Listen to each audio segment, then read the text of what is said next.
Alright, so I got that Rustic Monopoly, which is a solid wood box, and I love it because, you know, most of them end up getting beat up and degraded, but this one, I mean, it's really solid, durable. I mean, actual wood pieces, you put them together, you know, wood houses, metal, the little dice and the cat and the hat, all that stuff. The only thing that's kind of shitty is the money. I mean, it's like the thinnest, flimsiest money. And after a couple plays, I mean, it's going to end up getting wrinkled and beat up. And I think it's the least durable part of this game, and it's the most handled part.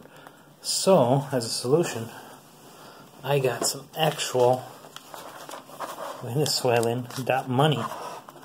So they didn't have the ones, so I got the twos, the fives. And these bills are solid.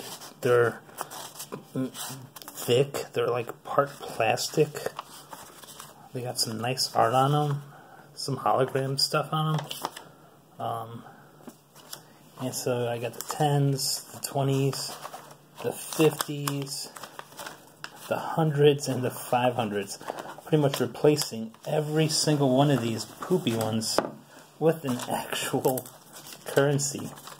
All of this, less than $10.